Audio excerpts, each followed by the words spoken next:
I step up to the bench. The heavy wooden doors of the courtroom swing shut behind me with a solid, echoing thud. Officer Byrd has already called the room to order, but I don't need his booming voice to command attention. The moment I take my seat, adjust my lace collar, and peer over my reading glasses, the temperature in the room drops. I've been doing this for decades, and I can spot a hustler from 50 paces. Today, the hustler is standing right in front of me at the defendant's podium. I look down at my docket. Thorne versus Vance. Suit for $4,500 in unpaid rent. I look to my left. The plaintiff, Emily Thorne.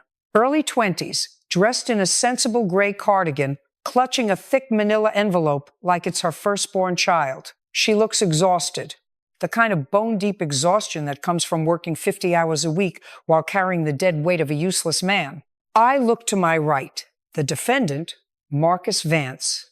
Oh, I know his type intimately. He's standing there in a suit that is slightly too tight, leaning casually on the podium with one elbow, a smug, self-satisfied half-smile plastered on his face. He thinks he's charming.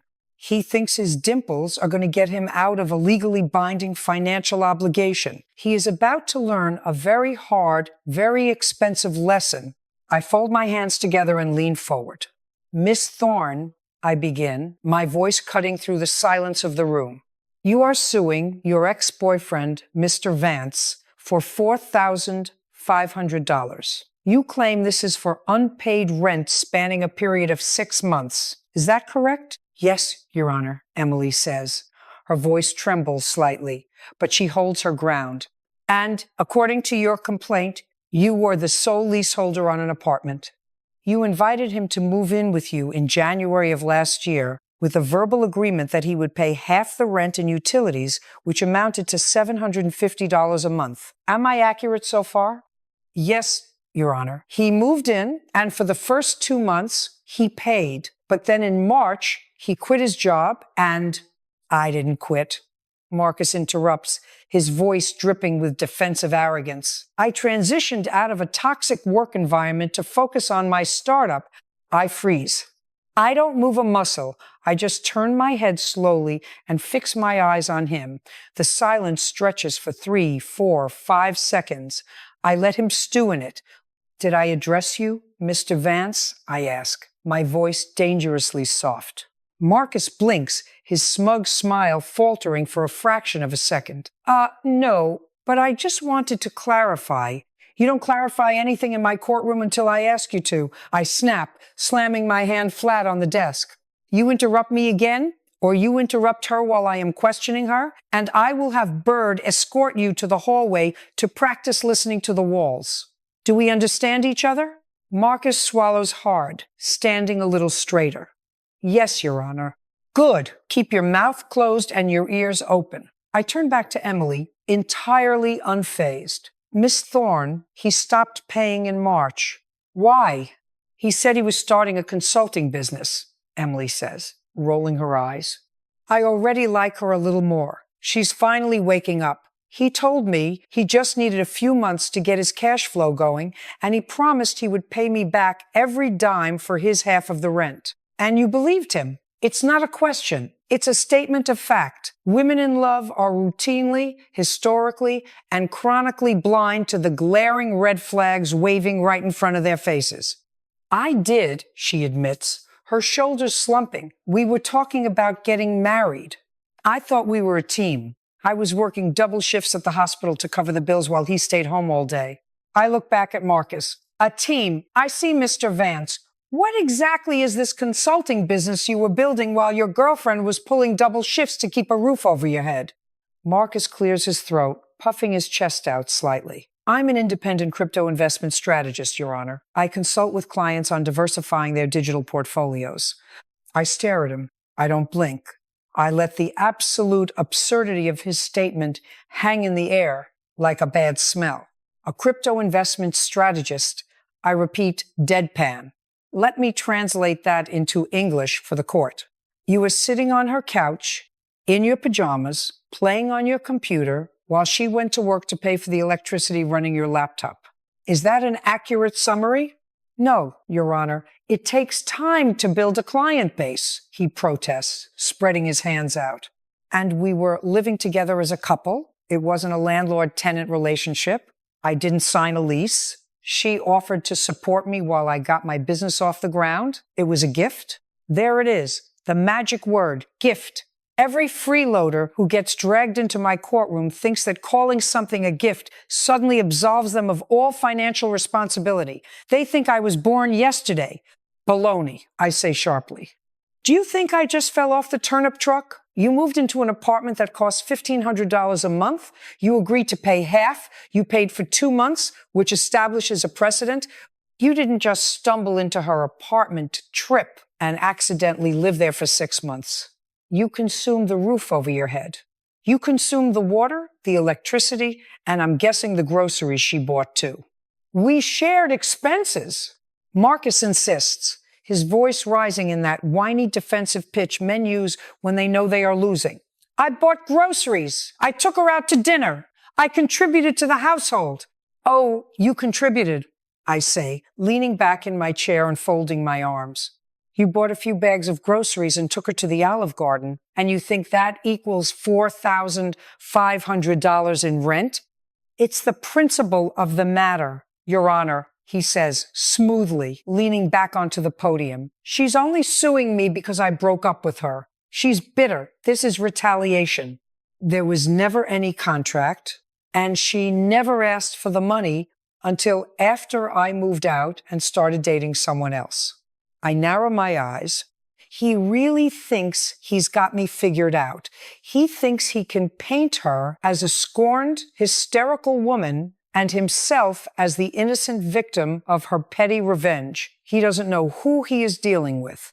Is that right, Mr. Vance? I ask, picking up a pen and tapping it rhythmically against my notepad. You claim she never asked for the money while you lived there. You claim this is purely a retaliatory lawsuit because you broke her heart. Exactly, he says, nodding with that infuriating smirk returning to his face. She's just trying to get back at me.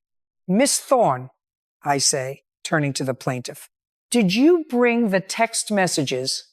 Emily practically leaps forward, hastily unfastening the string of her manila envelope. Yes, Your Honor, I brought everything. The bank statements, the texts, the emails. Good. I hold out my hand. Bird, bring me that envelope. Let's see if Mr. Vance is telling the truth, or if he's full of hot air. Bird retrieves the envelope, his heavy boots echoing as he walks across the courtroom. He places the thick stack of papers on my desk. I adjust my glasses and start sorting through them with practiced efficiency. I ignore the blurry photos of a messy kitchen and the passive-aggressive emails about who was supposed to take out the trash. I am looking for numbers. I am looking for the smoking gun. It takes me less than 30 seconds. I pull out a stack of printed screenshots, neatly stapled together, with key phrases highlighted in bright yellow marker. I have to give Miss Thorne credit. She may have been foolish in love, but she knows how to prepare for court. I pick up the first page and look directly at Marcus Vance. The smirk is still there, but it's beginning to look a little strained around the edges. He thinks he can charm his way out of this, but written evidence is my favorite kind of trap. Mr. Vance, I say, my voice steady and deadly calm. Let me read you a text message sent from the plaintiff, Miss Thorne, to your phone number on May 14th of last year. This is 2 months after you claim your crypto consulting business began. I hold up the paper and read aloud to the quiet courtroom. Marcus, I'm literally crying at work right now. My credit card is maxed out because I had to cover the full $1,500 rent again this month. You promised you would pay me your half for April and May. When are you going to pay me back? I can't keep carrying this alone. I drop the paper onto my desk and fix my eyes on him. Does that sound like a woman who considers your rent a gift? Mr. Vance? Marcus shifts his weight, his hands gripping the edges of the podium. Well, she was just stressed, Your Honor. She gets very emotional when she's stressed. I didn't ask you for a psychological evaluation of the plaintiff, I snap, pointing a manicured finger at him. I asked you if that text message sounds like she considered the rent a gift. Because to a rational human being with a pulse and half a brain, it sounds exactly like a woman demanding repayment of a loan. Before he can stammer out another pathetic excuse, I pick up the next page. But wait, it gets better, I say, a dry, humorless smile touching the corners of my mouth. Because I don't just have her texts, I have yours, and this is where you seal your own fate, Mr. Vance. I adjust my glasses and read his reply, mimicking his defensive tone just enough to highlight the absurdity of it. Babe, relax. I told you, I have a big client signing next week. The market is just volatile right now. I know I owe you $1,500 for the last 2 months. I'm keeping track. I will pay you back every cent with interest once this deal closes. Just trust me and stop nagging. I slap the paper down on the desk. The sharp smack makes Marcus flinch. I know I owe you $1,500, I repeat, emphasizing every syllable. I am keeping track. I will pay you back every cent. Stop nagging. I lean back in my chair, folding my hands together, and stare at him. The silence is deafening. Marcus Vance looks like a man who has just stepped on a landmine and is waiting for the click. His face is pale, his mouth slightly open, the smugness completely wiped away. Now, Mr. Vance, I say, my voice dropping to a dangerous whisper, explain to me, in very simple terms, how a man who writes the sentence, I know I owe you $1,500 and I will pay you back every cent, can stand in a court of law and claim under oath that he believed he was living rent-free as a gift. He opens his mouth, but nothing comes out. He looks at Bird, he looks at the ceiling, he looks everywhere but at me. I was just saying that to calm her down, Your Honor. He finally manages to squeak out, his voice cracking slightly. She was being hysterical, and I just wanted to de-escalate the situation. I let out a harsh, barking laugh that startles the entire room. You lied to her to shut her up, I translate bluntly. That's your defense? You lied in writing to manipulate a woman who was working double shifts to support your lazy behind, and now you want me to accept your lie as a legal defense? It wasn't a lie. It was. Conflict resolution. He attempts grasping at straws. Don't use corporate buzzwords in my courtroom, I interrupt, cutting him down instantly. It was a lie or it was the truth. Either you lied to her then or you are lying to me now. Pick one. He doesn't answer. He knows he's trapped. Let's keep reading, shall we? I say, picking up the next page of text messages, because the hits just keep on coming. Here's a text from July 22nd. 4 months into your rent strike. Miss Thorne writes, my car broke down. I need $500 for the mechanic. Can you please give me some of the $3,000 you owe me for rent? I look up, and your response, Mr. Vance. I can't right now. My startup capital is tied up in a liquidity pool. I'll get you the $3,000 in August. Promise. I drop the paper again. A liquidity pool. I've been a judge for nearly 30 years, Mr. Vance. I've heard every excuse in the book. The check is in the mail. My dog ate my wallet. My grandmother died for the 3rd time this year. But my startup capital is tied up in a liquidity pool while your girlfriend's car is broken down because you drained her bank. Account? That takes a special kind of audacity. Emily sniffles quietly from the plaintiff's podium, wiping her eyes with a tissue Bird handed her. He never gave me the money, Your Honor. I had to take the bus to the hospital for 3 weeks. Quiet, Miss Thorne. I'm handling him, I say, though my tone toward her is completely devoid of the venom I'm directing at Marcus. I turn back to the defendant. Did you ever pay her the $3,000 in August, I demand? No, because my business... I don't care about your imaginary business, I shout, slamming my hand down again. Did you pay her the rent you owed her? Yes or no? No, he shouts back, finally losing his temper. Because she kicked me out. Ah, the final act of the play, the righteous indignation of the caught thief.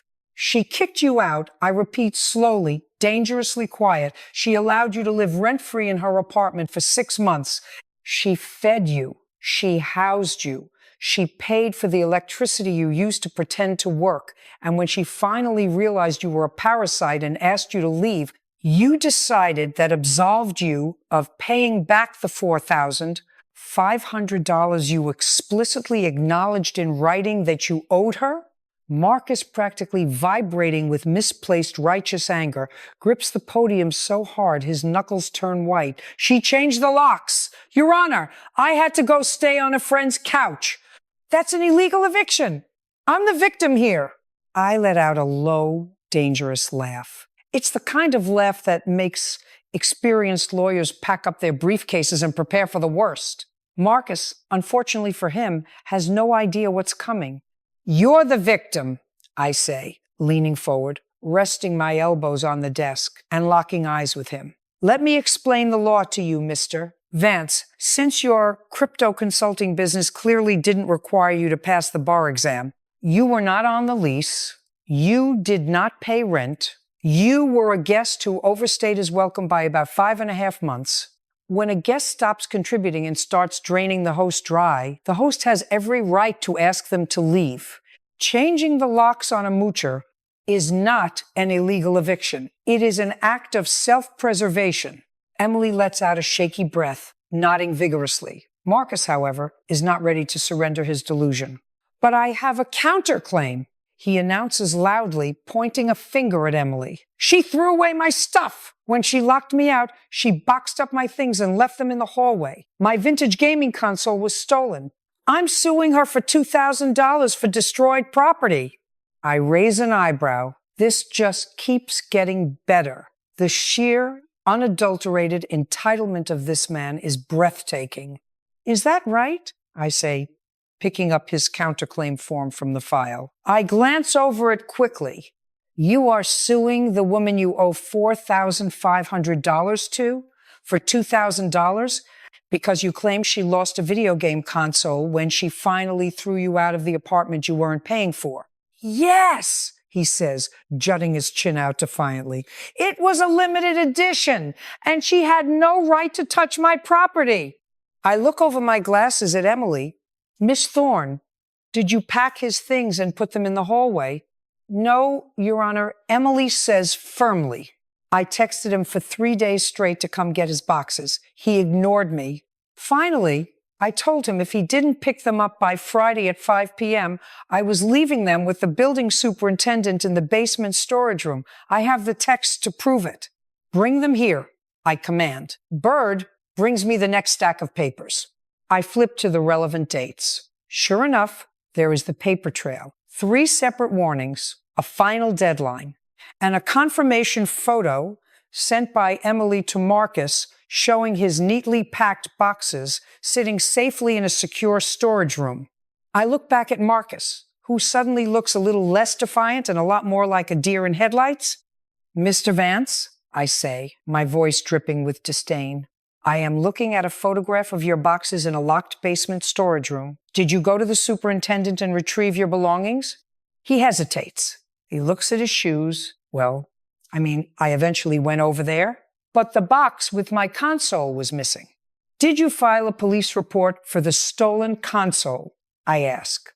No, because I knew it was her fault, he insists, his voice rising again. She probably sold it to recoup the rent money. Do you have a shred of evidence to support that wild accusation?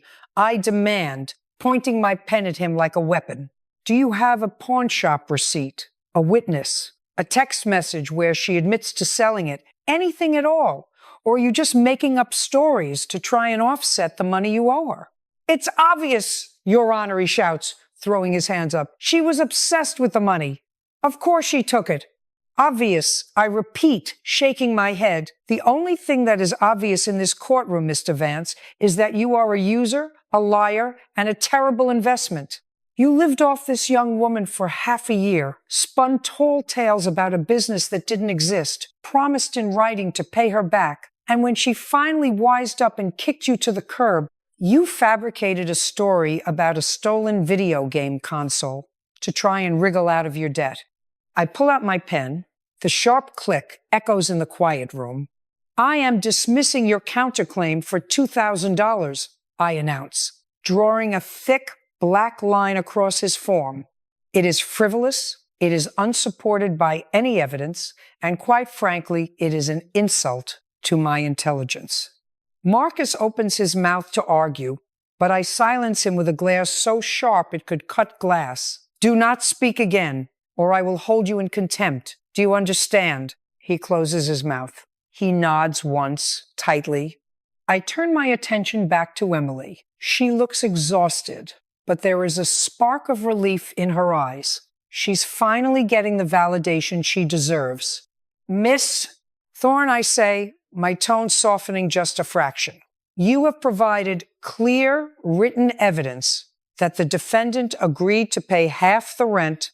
You have provided text messages where he repeatedly acknowledged the debt and promised to repay it. You have established a total unpaid amount of $4,500 over a 6-month period.